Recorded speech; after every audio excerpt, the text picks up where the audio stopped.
Bayangkan bangun pagi, cek rekening, dan saldo hampir habis. Tagihan menumpuk, utang kartu kredit mengintai, dan gaji bulan ini belum cukup. Situasi ini bukan cuma mimpi buruk, tapi realita jutaan orang. Kenapa ya ada orang yang bisa lepas dari kemiskinan, tapi banyak juga yang stuck puluhan tahun? Jawabannya ada di pola pikir. Di episode pertama ini, kita akan bedah akar masalahnya, mental block finansial. Mulai dari cara otak kita diprogram sejak kecil, hingga lingkungan yang tanpa sadar menjerat kita. Pernah dengar istilah scarcity mindset? Ini adalah kondisi di mana kita fokus pada kekurangan, bukan peluang. Contohnya, gaji segini mana bisa nabung, atau nanti saja investasi kalau sudah kaya. Fenomena ini diteliti oleh ekonom Sendil Mulainathan di tahun 2013. Mereka menemukan bahwa tekanan finansial mengurangi bandwidth kognitif hingga 20%. Artinya, saat pikiran dipenuhi rasa khawatir, kita sulit mengambil keputusan finansial yang rasional. Ini bukan teori semata. Ambil contoh Budi, sopir taksi di Jakarta. Setiap hari, ia harus membayar cicilan mobil Rp80.000 ke leasing. Kalau tidak narik, ia akan kena denda. Akibatnya, Budi kerja 12 jam sehari tanpa libur. Ia tahu harus servis mobil, tapi uangnya habis untuk bayar utang. Lingkaran setan ini membuatnya terjebak di zona survival mode. Tapi masalahnya tidak berhenti di situ. Lingkungan sekitar juga punya pengaruh besar. Pernah dengar teori rata-rata 5 orang terdekatmu? Jika teman-temanmu biasa menghabiskan gaji untuk foya-foya, tanpa disadari kamu akan ikut terbawa. Atau jika keluarga selalu bilang, orang miskin harusnya bersyukur, tanpa mendorong growth mindset. Di desa terpencil Nusa Tenggara, ada tradisi tarian minta hujan saat musim kemarau. Tradisi ini mulia, tapi ironisnya, warga tidak diajarkan teknik irigasi modern. Mereka terjebak dalam ritual yang tidak menyelesaikan akar masalah. Lalu, bagaimana cara memutus rantai ini? Langkah pertama adalah awareness. Menyadari bahwa kita punya pola pikir yang perlu di-upgrade. Ambil contoh Mira, single parent dari Bandung. Ia mulai mencatat setiap pengeluaran di notes HP selama 3 bulan. Ternyata, 30% gajinya habis untuk jajan kopi kekinian dan bayar parkir dadakan. Dari sini, Mira sadar, masalahnya bukan di penghasilan, tapi kebocoran kecil yang terabaikan. Inilah yang disebut financial autopsy, membedah kebiasaan belanja untuk temukan celah kebocoran. Pernah nggak sih merasa gaji habis padahal baru pertengahan bulan? Tiba-tiba uang di dompet digital ludes tapi nggak tahu dipakai buat apa. Ini bukan masalah besar, tapi kumpulan kebocoran kecil yang jadi tsunami finansial. Di episode ini, kita akan kupas kebiasaan sepele yang diam-diam menggerogoti kekayaanmu. Mulai dari secangkir kopi kekinian, hingga kebiasaan beli diskonan karena murah. Ada istilah dalam literatur finansial, death by 1,000 cuts. Artinya kematian finansial akibat 1.000 luka kecil. Contohnya, bayar parkir Rp15.000 sehari mungkin terasa ringan.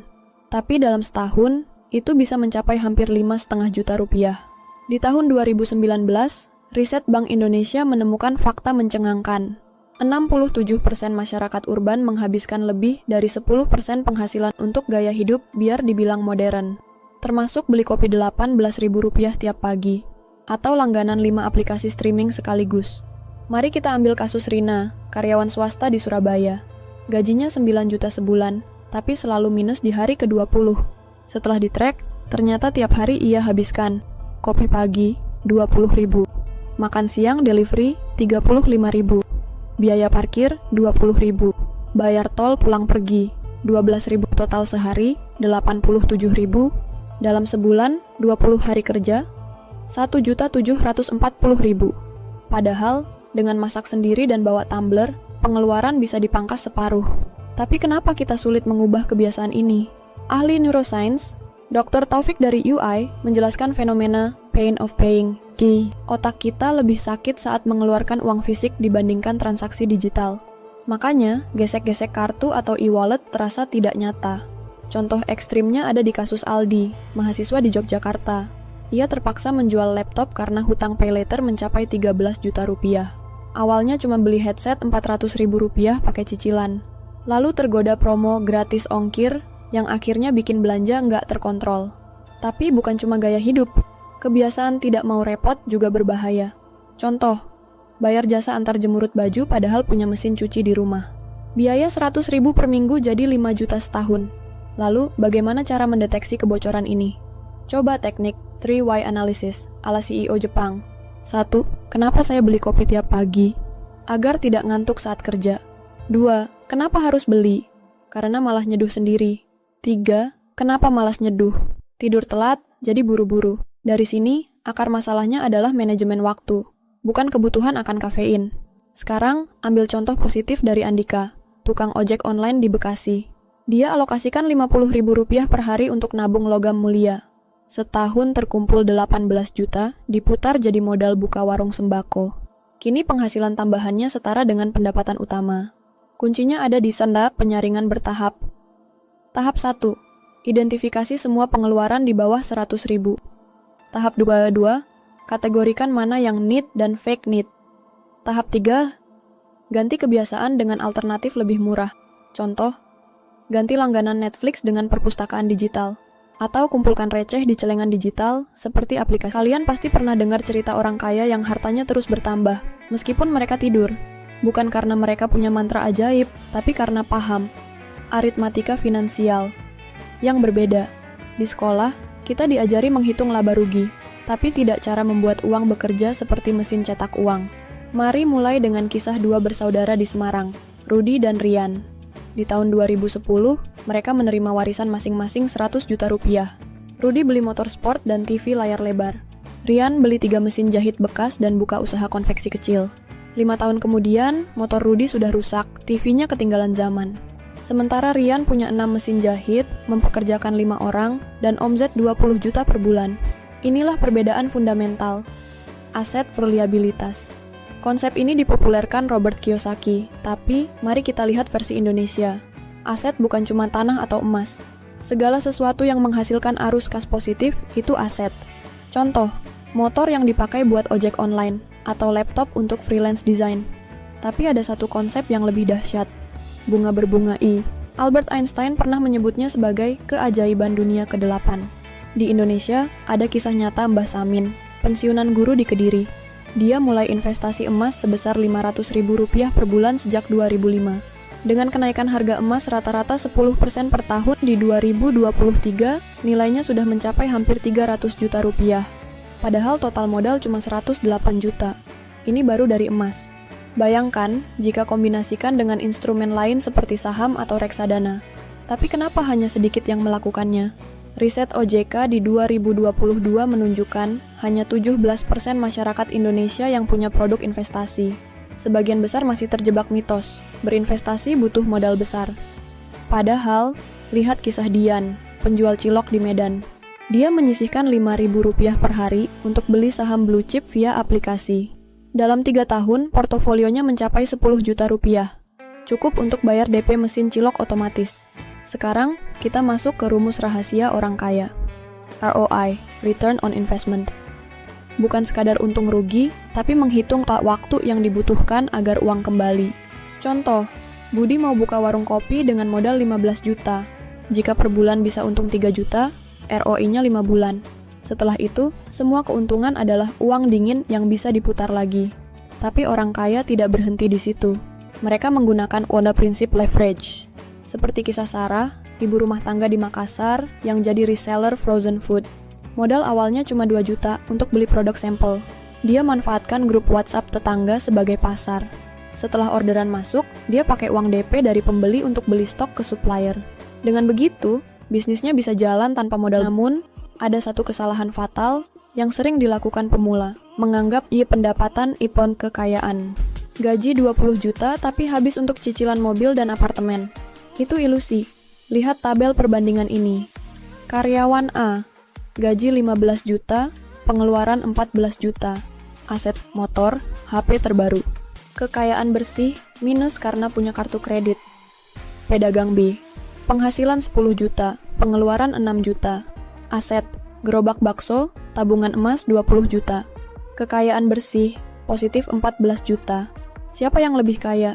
Di sini, kita belajar hukum finansial pertama. Bukan berapa banyak yang kamu hasilkan, tapi berapa banyak yang kamu simpan, dan seberapa cepat simpanan itu menghasilkan uang baru. Sekarang, bagaimana memulai dari nol? Ikuti formula 3X, ala pengusaha Bali. 1. Exploit. Manfaatkan skill yang sudah dimiliki, misal, masak, desain. 2. Expand. Cari pasar di luar lingkaran saat ini, media sosial, pasar online. 3. Exponential tool. Reinvestasi minimal 30% ke aset produktif. Contoh, Asep, tukang pijat di Bandung, mulai rekam video tutorial pijat di YouTube. Dari AdSense, dia dapat tambahan 2 juta per bulan. Uang itu, dia pakai kursus refleksi, lalu buka klinik pijat profesional.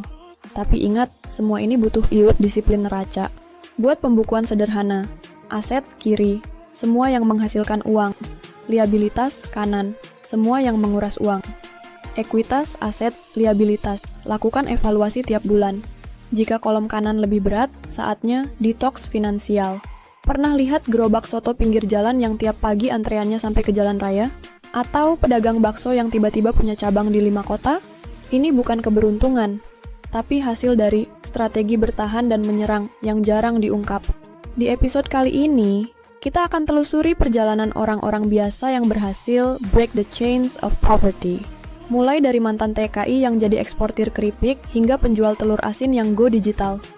Kisah 1 dari buruh pabrik di Malaysia ke raja keripik singkong ekspor.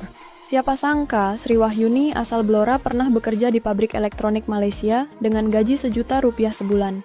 Di 2014, ia pulang kampung karena kontrak habis. Hanya membawa tabungan Rp8 juta. Dengan modal itu, ia beli singkong dari tetangga, lalu jual keripik ke warung-warung. Titik baliknya terjadi di 2017 saat ia ikut pelatihan UMKM dari Kemenperin. Di sana, ia belajar packaging menarik dan cara ekspor via marketplace. Strategi jitunya: 1. Pakai rempah lokal, kencur, daun jeruk untuk diferensiasi rasa. 2. Pre-order system via WhatsApp untuk minim stok mati. 3. Alokasi 30% keuntungan untuk iklan Facebook Ads hasilnya. Di 2022, usaha keripik Sri sudah ekspor ke Singapura dan Malaysia.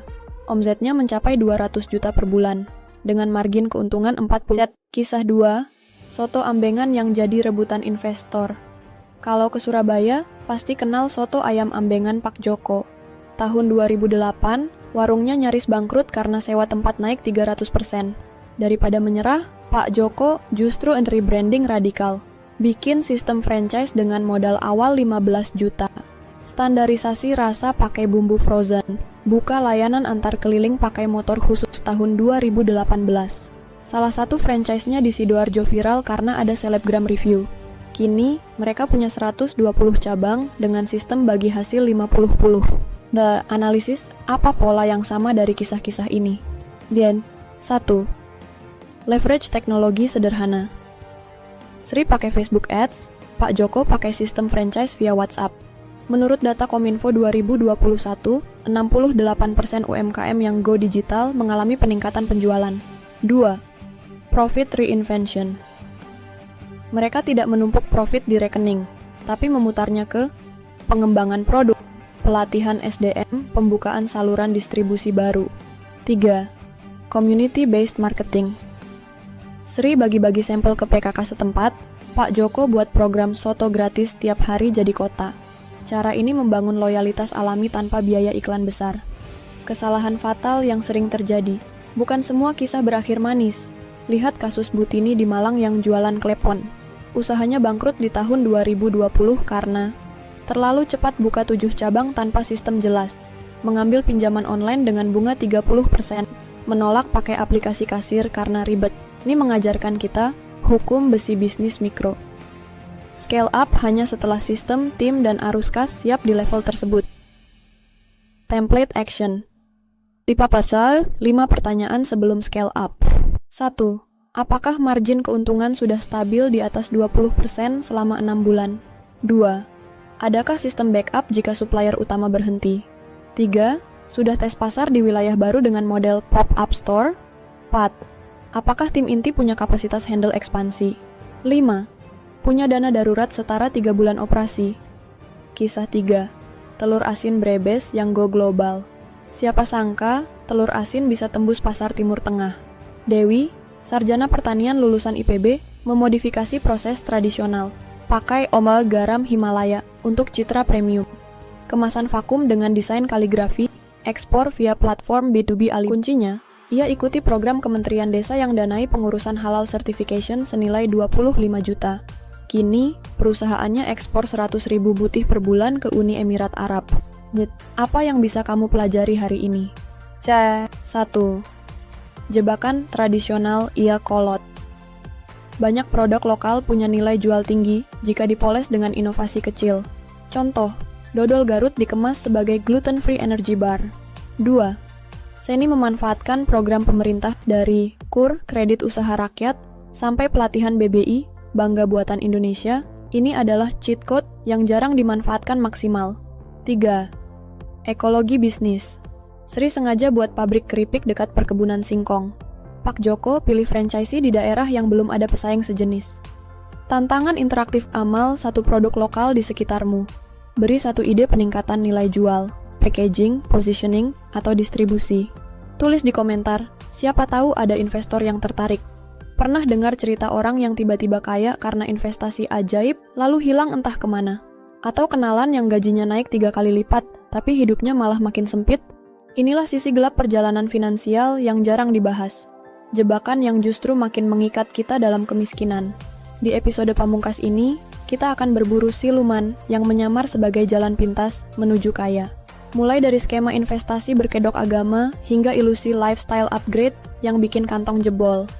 Jebakan 1, skema cepat kaya dengan bunga 2 digit. Di tahun 2021, heboh kasus investasi emas digital yang janjikan bunga 30% per bulan. Banyak ibu rumah tangga dan mahasiswa tergiur, sampai rela gadai sertifikat rumah. Ternyata, uang mereka diputar ke judi online oleh oknum pelaku. Menurut data Bapepti, ada 127 kasus investasi bodong di Indonesia sepanjang 2022. Total kerugian mencapai hampir 2 triliun rupiah. Modusnya selalu sama. 1. Janji return fantastis. Bisa cair tiap hari. 2. Pakai jargon agama atau teknologi. Halal, blockchain. 3. Bikin acara mewah buat pamer kesuksesan palsu, cara menghindari. Tes 24 jam. Tidurlah dulu sebelum memutuskan investasi. Cek legalitas. Pastikan izin OJK atau Bapepti, bukan sekadar sertifikat komunitas. Tanya tetangga. Jika terlalu bagus untuk jadi kenyataan, kemungkinan besar itu palsu. Jebakan 2, lifestyle inflation. Ketika gaji naik, hidup malah susah. Ada fenomena unik di kalangan milenial Jakarta. Gaji baru naik 2 juta, langsung pindah kos ke apartemen, beli motor listrik, dan langganan gym premium. Padahal, total pengeluaran baru melejit 8 juta per bulan. Ini disebut hedonic treadmill. Kita terus mengejar gaya hidup lebih tinggi, tapi kebahagiaan finansial tak kunjung datang. Contoh nyata, Rian, PNS di Bandung, dapat kenaikan gaji jadi 10 juta per bulan. Bukannya nabung, ia malah kredit iPhone terbaru dan langganan Netflix premium. 2 tahun kemudian, ia terjerat utang 15 juta ke aplikasi solusinya. Aturan 1/10. Dari setiap kenaikan penghasilan, alokasikan 10% untuk gaya hidup, 90% untuk investasi. Tunda 6 bulan. Jika ingin beli barang mahal, simpan dulu uangnya di rekening terpisah. Jika setelah setengah tahun masih merasa perlu, baru beli. Jebakan 3, FOMO, Fear of Missing Out. Investasi. Saat kripto naik daun di 2021, banyak orang terjun tanpa paham cara kerja blockchain. Termasuk Pak Heru, guru honorer di Lombok yang jual sawah untuk beli Dogecoin. Saat harganya anjlok di 2022, ia kehilangan 70% modal. Fenomena ini dipicu oleh pemadan social trading. Tren ikut-ikutan investasi karena takut ketinggalan. Padahal, menurut riset Bursa Efek Indonesia, 68% investor pemula rugi karena emosi. Strategi anti-FOMO. Investasi alami. Fokus pada sektor yang benar-benar kamu pahami, misal kuliner jika kamu chef. Mainkan volume kecil. Jangan langsung serbu saham atau kripto, tapi mulai dengan 1% dari portofolio. Jebakan 4, ilusi passive income tanpa kerja keras. Banyak kursus online menjanjikan passive income dari affiliate marketing atau dropshipping. Tapi tak bilang bahwa butuh 2 tahun build system sebelum bisa pasif. Lihat kasus Laras di Tangerang. Ia menghabiskan 12 juta untuk beli course Shopify, tapi ternyata harus keluar 5 juta lagi untuk iklan. Setelah 3 bulan tanpa order, ia menyerah. Ahli keuangan Arya Setiadi mengingatkan, Passive income itu seperti pohon, butuh waktu bertahun-tahun menyiram sebelum berbuah. Yang dijual di iklan adalah buahnya, bukan proses menanamnya. Nathan. Jebakan 5. Membandingkan diri dengan highlight reel medsos, scroll Instagram, lihat teman liburan ke Eropa, atau unboxing mobil baru. Tanpa sadar, kita merasa tertinggal dan nekat belanja demi pencitraan. Riset Universitas Indonesia di 2022 menemukan 55% generasi Z mengaku stres finansial karena tekanan gaya hidup di medsos. Padahal, 30% konten wah itu pakai pinjaman atau sewa barang. Cara melawan. Detox medsos. Unfollow akun yang memicu insecurity. Hitung kos per pamer. Tanyakan, berapa jam harus kerja untuk membayar foto ini? Kisah sukses. Menghindar dari jerat pinjol ilegal. Dewi, penjual kue di Pekalongan, hampir terjerat pinjol dengan bunga 120% per tahun. Tapi, ia pilih ikut program KUR, Kredit Usaha Rakyat, dengan bunga 6%. Kini, usahanya punya 5 karyawan dan omzet 30 juta per bulan. Senjata ampuh, skema pertahanan finansial. 1. Benteng dana darurat. Minimal 6 bulan pengeluaran wajib. 2. Asuransi jiwa murah. Cukup untuk tutupi utang jika terjadi musibah. 3. Diversifikasi sederhana. Emas 20%, deposito 30%, usaha 50%. Tantangan akhir episode, buat financial check-up sederhana. 1. Hitung rasio utang versus penghasilan, maks 30%. 2. Cek apakah ada investasi yang return-nya di bawah inflasi. 3. Hitung berapa bulan bisa bertahan jika penghasilan terhenti. Jika hasilnya mengecewakan, jangan panik. Ini awal yang baik untuk